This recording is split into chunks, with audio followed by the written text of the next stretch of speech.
Hey, what is up everybody? Welcome back to another episode of Pokemon Go. In today's episode, we are talking about Pokemon Go's Adventure Week, once again coming to Pokemon Go. Very excited about this. This is always one of the best events of the year, one of my favorites, and it has a lot of really good memories and a lot of fun to do every year. And this year is not very different. So let's go ahead and look at some of the breakdown stuff. So for the event bonuses, 2 times XP for spinning Pokestops, 5 times XP for spinning a Pokestop for the first time, and 2 times XP for hatching Pokemon. This year's Adventure Week is more focused around hatching Pokemon than past Adventure Weeks have been, with a lot of the really good stuff being in eggs only. So in the wild encounters, we have Pokemon like Diglett, Ammonite, Kabuto, Dunsparce, Roggenrola, Drillbur, and Bunnelby, and if you're lucky, Aerodactyl. So a lot of these Pokemon are actually really good, especially for like PvP or just have fabulous shinies. So like Pokemon like Ammonite and Kabuto have some really good shinies, especially for Gen 1 Pokemon. Dunsparce does eventually have an evolution with Gen 9 being the Dunsparce, so that will eventually be coming to Pokemon Go. Roggenrola, pretty good. It does have it was a community day Pokemon with an exclusive move. So during winter, the December community day, we'll see another chance to get some Roggenrola with those moves. So that's a good time to stock up now, so that later on you can do those evolutions. Drillbur, of course, one of the best ground type Pokemon with its evolution, Excalibur, and it's like a really good, not Excalibur, Excadrill being a really good ground type Pokemon, one of the best, and that steel ground typing having a lot of resistances, very good. Bunnelby, its evolution, Diggersby, is a really good Pokemon in PvP, so some good stuff to hunt actually. So a good time to hunt in this event. In the eggs, does it say up here? Oh yes, in the event bonuses, increased chance to encounter the following shiny Pokemon: Cranidos, Shieldon, Tortuga, Arcan, Tyrant, and Amora. A lot of these Pokemon are both really good and great shinies.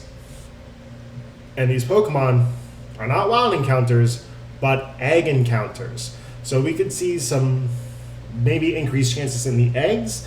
The wording doesn't exactly tell us if it is in the eggs. But as we can see, a lot of the good stuff, a lot of the good shinies, eggs. Specifically, 7-kilometer eggs. And field research tasks, which is usually like the big thing, since like one of the big things is spinning new stops. Stops equals research tasks equals research task rewards. And here we go with the encounters with Pokemon like the Leap, Anorith, Cranidos, Shieldon, Tortuga, Archon, Tyrant, and Amora, and then some of the other Pokemon appearing in the wild, such as Drillbur, Bunnelby, and Pokemon like that. There is also a paid time research for 2 incubators, 1 super incubator, and encounters with event-themed Pokemon for $2 US. And then there are going to be collection challenges, Pokestop showcases, and don't forget to check out the Pokemon Go web store, yada yada yada.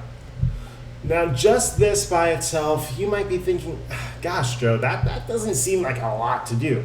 Well, if we go ahead and transfer over to Twitter, we have the Pokemon Go's like main page where they like to now put in their like monthly updates and things like that, and kind of be like, hey, wait for what's next. This is really hype. You should follow us on Twitter for this exclusive announcements. So we'll actually break down all this later on in the next video.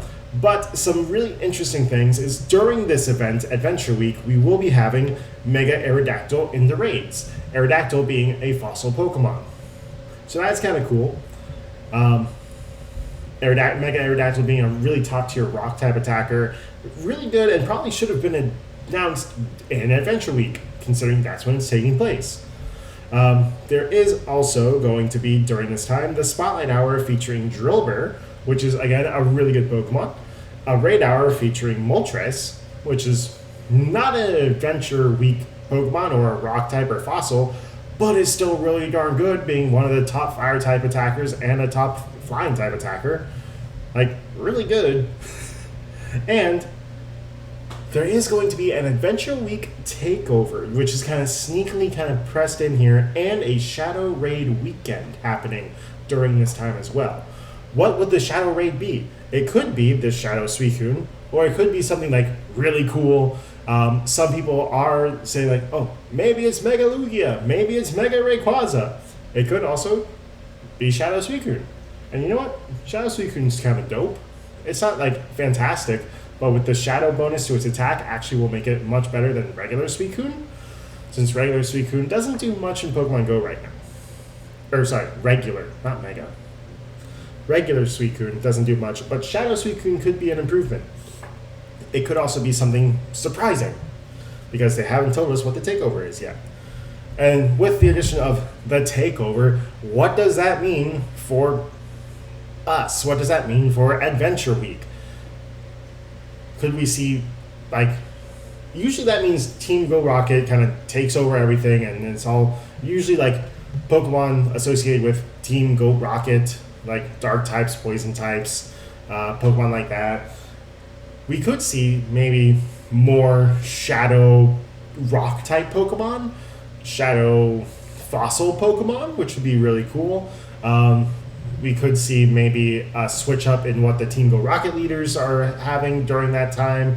Maybe they'll have some Shadow Shiny eligible Fossil types, which Fossil themed Pokemon, which would be pretty cool actually.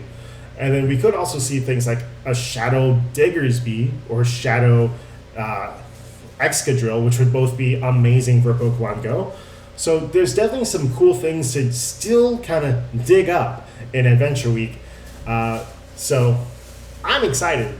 I think it's going to be really good. And even just the vanilla Adventure Week will be really cool, featuring a lot of good Pokemon and a lot of really great shinies to encounter. If you did like this episode, go ahead and smash the thumbs up button. If you enjoyed the series, please subscribe. And as always, God bless, and see you for another episode of Pokemon Go.